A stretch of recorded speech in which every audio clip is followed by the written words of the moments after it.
in school and classes were not always the best for me, which then became this misunderstanding as like, not that I was a bad kid in any way at all, but long story short, before sixth grade, which is around Hurricane Katrina for me, I got kicked out of 8 schools.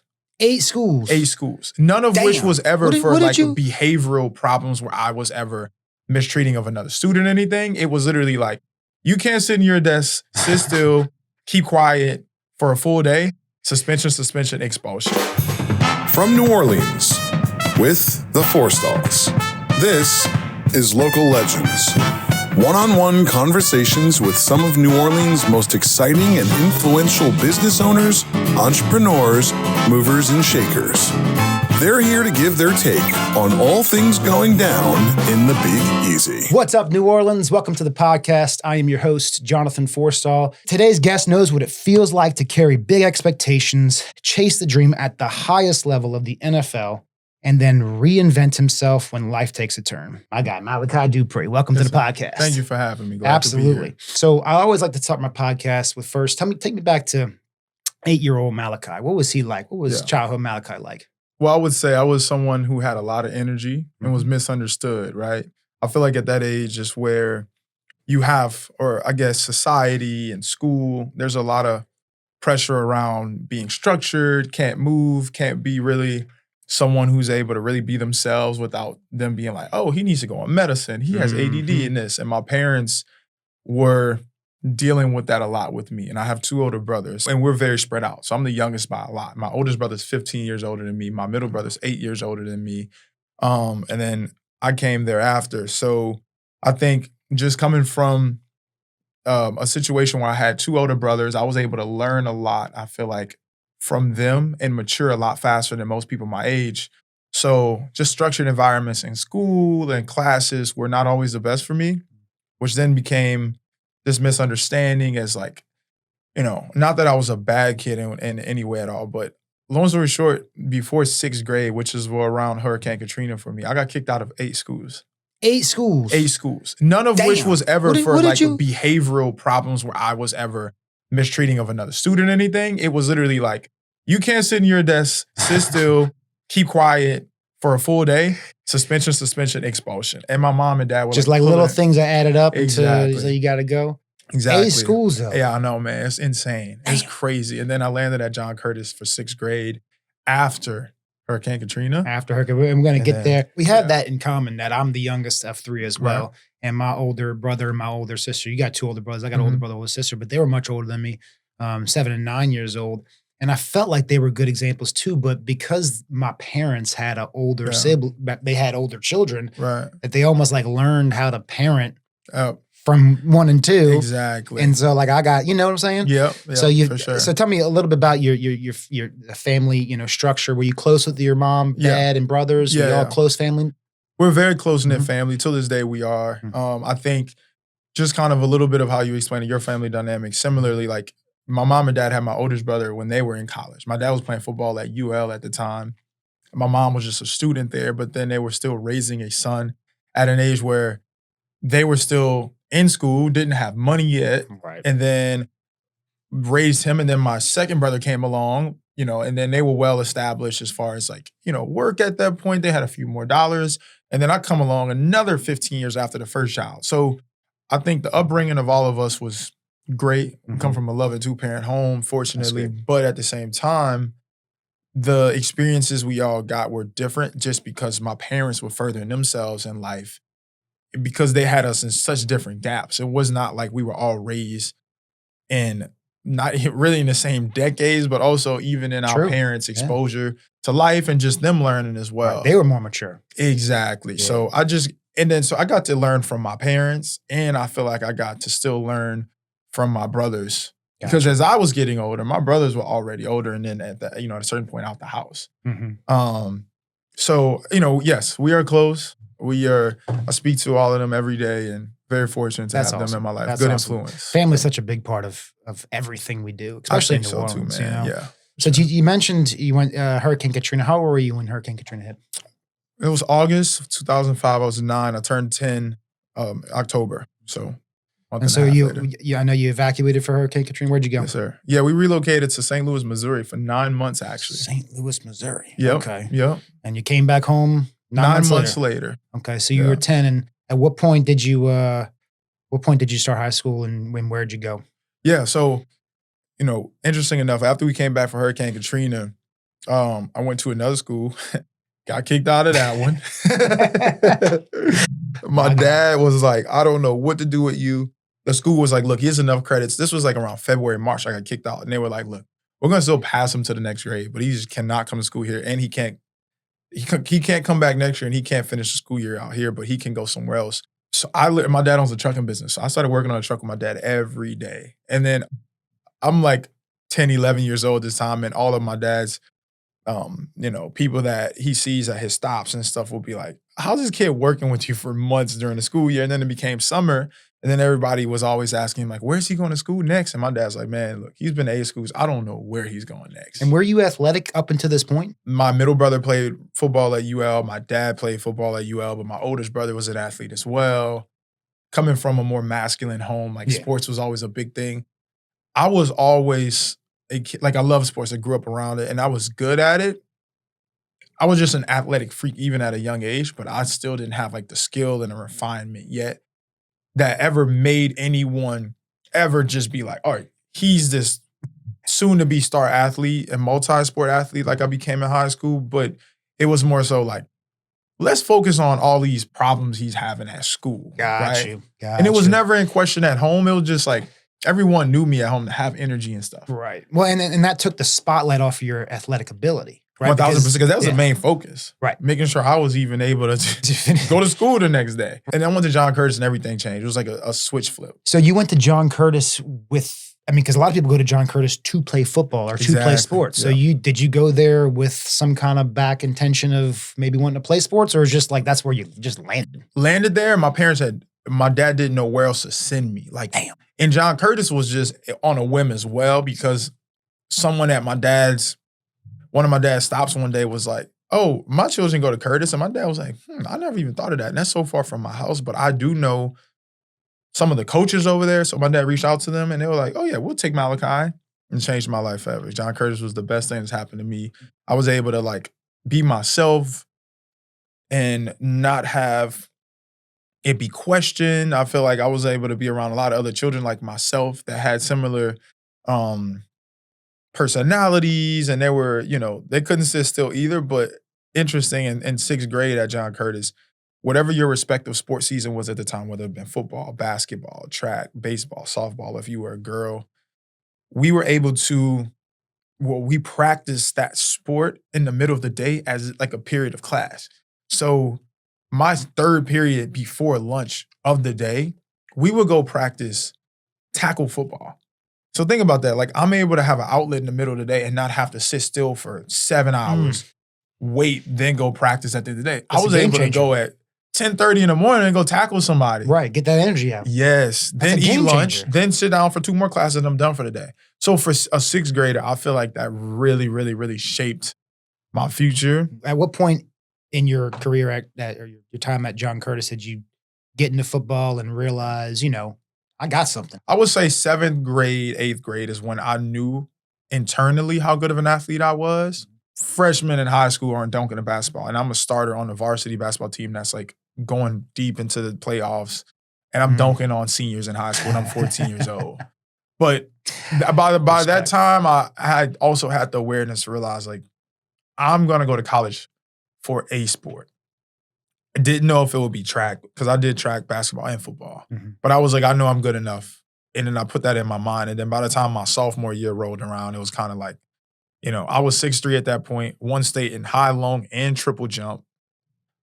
Was a state champion in basketball by the time my sophomore year rolled around. And then by that time was an elite football player as well, that I was kind of like, all right, I'm only 6'3".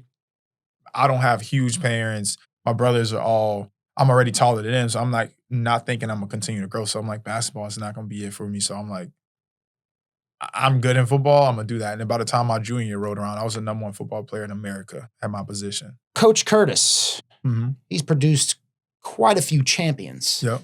Tell me a little bit about what was unique about his coaching style and how that influenced your mindset at an early age. Yeah, great question. And I will speak highly about the Curtises forever. But JT Curtis in particular, he's been running that program since day one. Mm-hmm. He and his parents founded that school, or his parents founded that school. But Coach JT, my dad's 66 years old. I'm 30. Coach JT coached my father in high school in the All-Star game back in the day. That's how long Coach JT has been coaching. Holy cow. Yeah. And Coach JT was many years into his career even then when he coached my father in 1978. So did he have an integral role in coaching you? You know what's interesting? I feel like but there was no carryover. It was like I would go tell my dad, or I would go tell Coach JT. And my dad said, you coach my dad. I'm a freshman on the varsity team, like just another number out there. I'm like, hey, Coach JT, my dad said you coach him. So Coach JT's probably heard this a million times. Sure. He's like, oh, sounds good, son. No, go run harder, right? Like, I'm like, oh, okay, cool. But just like I said, no kid out there is just a number, right? John Curtis is a small school, but it's co-ed, it's girl and boy, which I think is such a great, applicable, real life experience you get in school for the real world, because you're being able to converse daily, problem solve, eat, talk, have emotions with boys and girls at a young age and grow together. And I think that was also pivotal for me too, and kind of like a good shift in my life. But as far as Coach JT, I think it's like makes you emotional even thinking about it, because as I became the #1 player in America, there was zero, and I feel like this is how everybody should be. There was zero favoritism shown towards me or the other 15 D1 athletes from my class, or the years prior and the years after until now. So why Coach JT has the success that he's had forever, they pour into each kid the same as they do the other or the star athlete. So like, whether you're the 100 kid on the roster that they know will never, ever be pivotal in making a huge play in a championship game, they're still going to pour into that kid to where he reaches he or she's full potential. And I think that's what moved me so much. I'm a junior and then senior, and I am highly touted, nationally recognized athlete. But at the end of the line of receivers of 14, 15 of us, they're going to be coaching up the kid that will never even see the field just as hard as they were coaching up me. And you see that nowhere else. I know you were, at some point in your career at John Curtis, you became a 5-star recruit. I'm sure you had immense pressure, attention, all that from scouts and media. How did you handle all that at such a young age? It's a good question, because I think before you reach those achievements, you are working towards that. You're trying to be the best. I was having some natural gifts given to me while I was also putting in the work that just made the perfect combination to become the athlete that I became.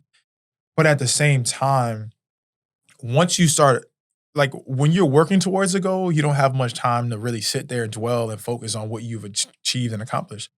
And then I remember becoming the #1 player in America at my position. It felt lonely there, because it's like, damn, what else is there for me to shoot for? What now? Yeah. Right. Like, it's kind of lonely there because there's nothing else. Like, if you were even the 3rd or 4th best player to a position nationally recognized, you feel as though, man, I got a chip on my shoulder. I got something to prove. They're sleeping on me. Well, when you become #1, it's like only thing you can do at that point is fall. Right. And there's everybody else underneath you that's trying to come take that spot. That's right. So there's an enormous amount of pressure associated with trying to please everybody that has given you this ranking, this rating. And you got to live up to it, Living up to the expectation.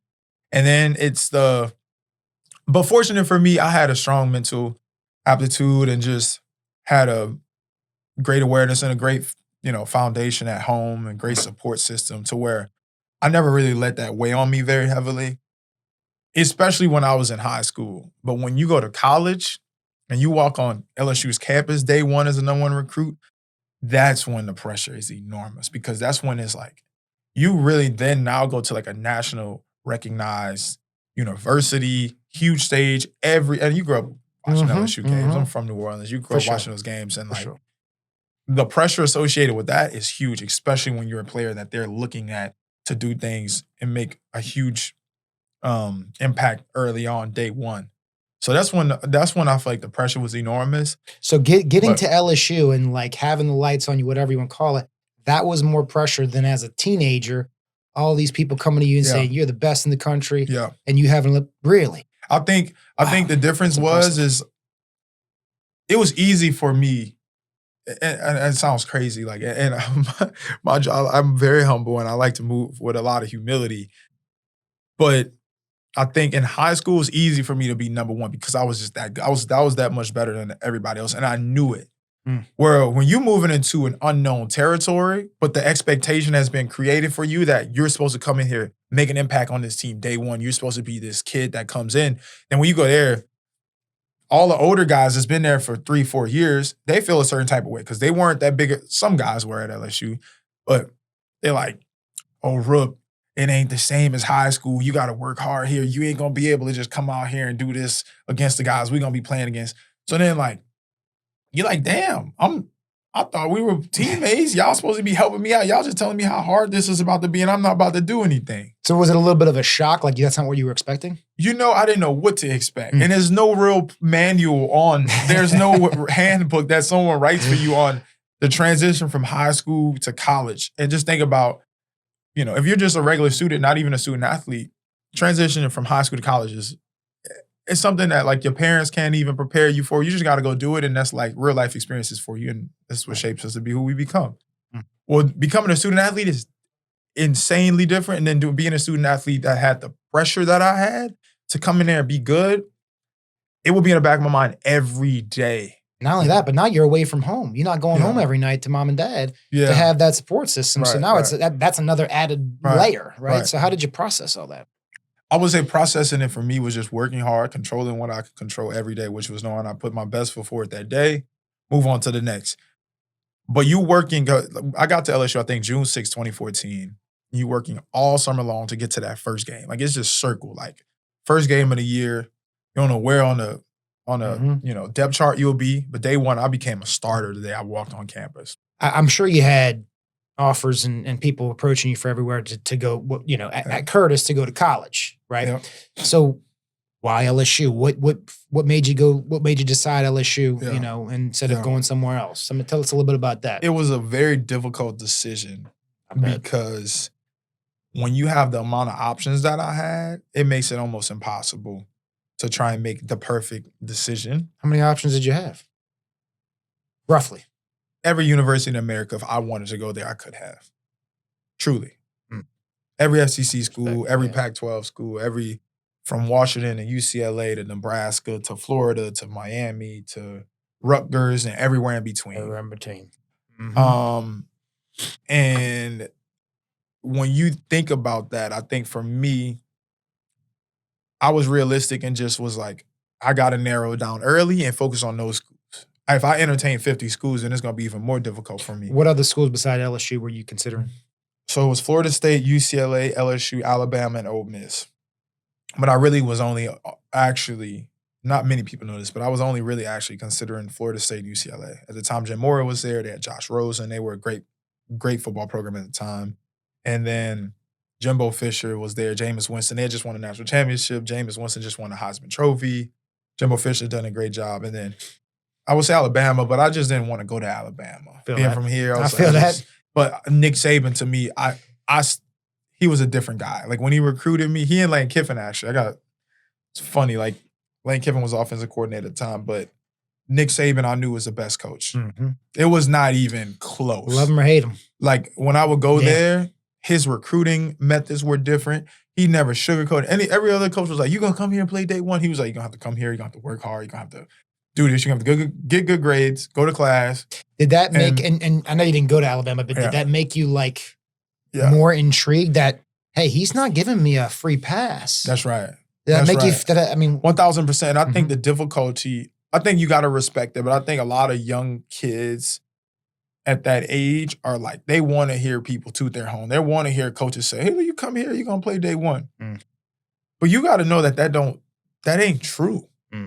So I love that Nick Saban was being honest with me because it felt more genuine, more real. When I'm like, it made me question all the other coaches. I'm like, y'all lying to me because ultimately, y'all are promising me something that you really can't promise me because if I don't come out here and perform and be the player that you need me to be, I'm not going to have this position. And Nick Saban was literally telling me that.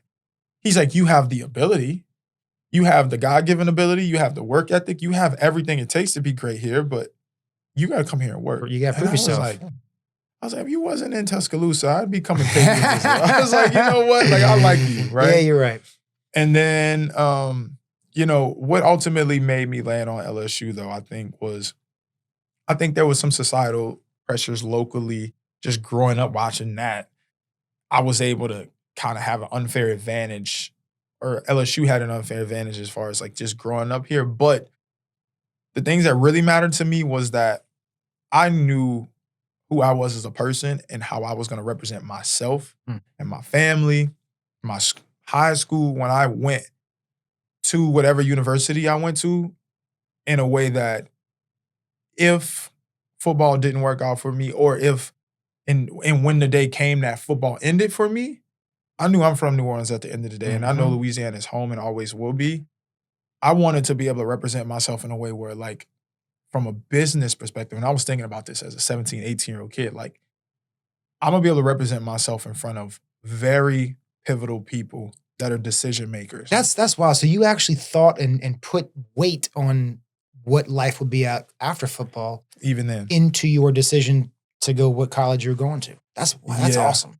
Yeah. That's maturity. Exactly, man. I mean, because a lot of them, a lot of kids, I mean, myself included, would be like, who's going to promise me the most? Exactly. And what's going to be greatest for me in those 4 years that I'm there? Right. But you were looking at the future.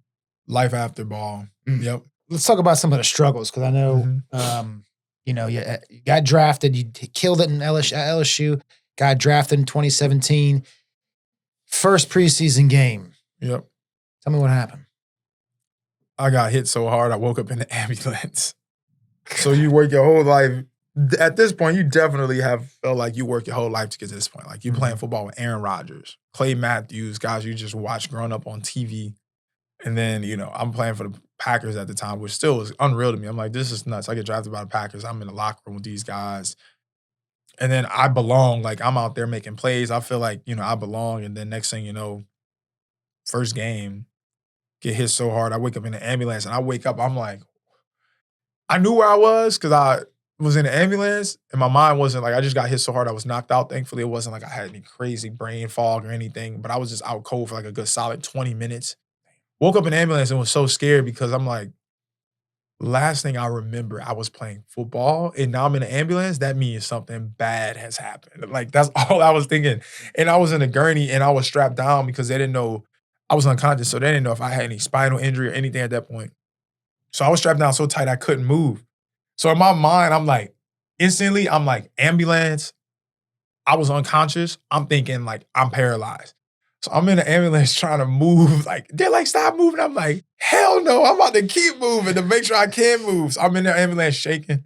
And then I pass back out because I was so scared. I'm like, and I wake up again, I'm at the hospital and they're running all these tests and everything. And then they're like, yeah, you just had like a crazy brain reset. That's what the doctor said. He was like, you literally had your power button pressed, turned off, reset, you woke up. And it was diagnosed as a severe concussion, but thankfully I had no lasting effects from it. Like, I was in the hospital like, doctor, I feel fine. I was just knocked out. And the most painful thing for me was like my lung. I got hit so hard, my whole left lung was just like bruised. So breathing was hard for a while. But NFL protocol was just implemented that year where you had to miss a game. So I had to miss a game in a part of my life where I'm still trying to prove myself. I'm a rookie on the team with the deepest receiver room in the NFL at the time. So it just was a very inopportune time for that to happen. For sure.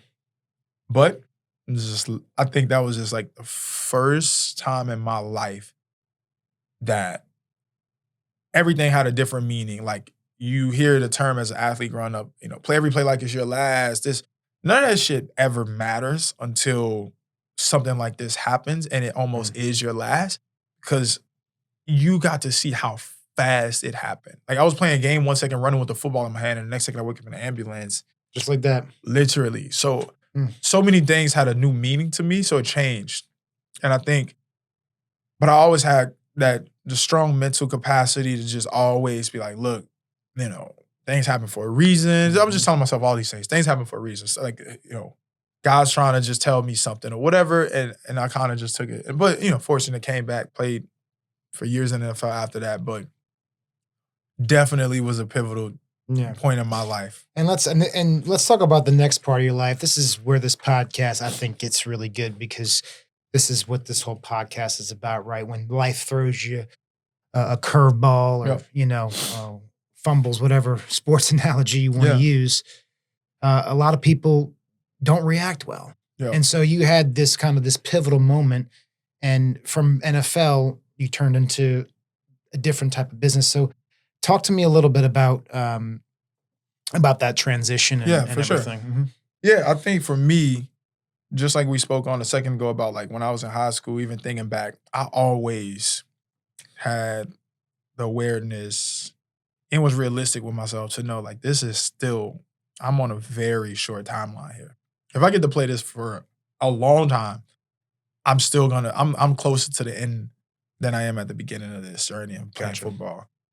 So I always had life outside of ball on the radar, while also still trying to be the best athlete, because it's a slippery slope. And I think the most difficult thing for athletes while they're still playing ball is how to compartmentalize and differentiate being the best athlete, which is training, eating well, working out, studying your playbook, whatever you need to be the best athlete, especially when you make it to where it's your profession. And also give your life what it deserves, which is start trying to gather yourself outside of your respective sport. And I think for me, I started decently early to start looking at options and avenues for whenever the day ended for me. I didn't want it to be such a shock to where I was like, oh my God, like, I don't know what I'm going to do next. And then I think, fortunate for me, I did have that, I acted on that. I started a credit card processing company first, started creating a little bit of residual income from that. You were still playing ball? I was still playing ball when I started. Still that. LSU? Still? No, I was in NFL. Sorry, still in NFL playing ball. And that gave me a completely different level of comfortability, though. With what? With knowing that when I made my first, when you're making money in the NFL, it's scary money. Unless you're making, like, I got friends now that make $40, $50 million a year. That ain't scary. It's scary how much money that is what it is. Like, they never have to work another day of their lives. Sure. The checks that you're getting is like 1 week after another. You're like, this could end, and if it ends at any point in time, like, oh my God, think about that. Like, most people that have jobs, especially a high-paying job, there's some longevity to that, or you have a lot more control over your situation. Right. You're playing a sport, but also this is your job and career now that you have zero to little say in. I mean, you can work hard in those things, but like injuries, bad coaching, systems. A lot of it's out of your control. Mm-hmm. But your finances and your life depends on this. Right. So me, I'm like, you know what? I'm all in on the sport itself. I'm all in on being the best receiver and the best athlete Malachi can be. But look, that don't always translate to being like, that can't say I won't get knocked out again. That won't say you don't break your leg. You see your teammates having things happen to them. You're like, you know what? Like, let me start getting my ducks in a row outside of ball. So that's when I kind of started collecting my thoughts and gathering myself and started my credit card processing company. But that gave me a comfortability to know I made my first money outside of football. That wasn't an endorsement. That wasn't me signing an autograph. Business, right? Yes, that I had created. You created. Through relationships, through knowledge that I gained and interest that I had. And then it made me know whenever the day did come, it'd be able to be a lot more comfortable than the stories you've heard about guys leaving NFL, NBA, and they're going broke or whatever. So there's so many and there is so many sad stories about people not thinking about life after ball. That's right. That's right. And they could have made a shit ton of money. I'm gonna tell you another thing too, brother, that people don't want to think about life outside of their sport because that's like their whole identity. They've been wrapped up in that since they were it's a kid. Scary. Dude. It's the unknown, right? It's the unknown, but everybody your entire life is telling you how great you are. You telling yourself how great you are. This is giving you so many accolades, so much recognition, free clothes, like when the day you put down that ball, it is cold turkey over with. No more free clothes, no more free shoes, no more free cleats, no more people washing your clothes for you. Think about this. Your whole daily, everything is mapped out for you. Everything. Like your whole life is structured by someone else that wash your clothes for you. They pay you a hell of a lot of money. They map out your workout. They feed you. Life's nice. And then the real world, there ain't no more to wash your clothes. There's no more money they're paying you. I said the check's not coming in? No. You're not going to restaurants and giving you free food because you're just a cool person no more? Hell no. Like, it's crazy. You like, okay, like, but I knew this. I had the awareness. So I was planning for that day. So yeah. I mean, it sounds like you just had a little more maturity than And I didn't want to just wrap my whole identity into that. Like, that's not who I wanted to prove to people that I was more than an athlete. And I had an ability that stretched far beyond the receiver that you guys, or that people kind of put me in that box. So after you pivoted from the NFL, you couldn't get free meals anymore. So you started your own restaurant. That's right. Literally. So tell us a little bit. We could talk a little bit about your starting your own restaurant. But tell us, a little bit how that started, why the restaurant space. Bring us to speed of how you got into that. It was not something that was ever on my radar. There was probably 100 businesses and 100 different industries. I think from a security and stability perspective, I would have chosen.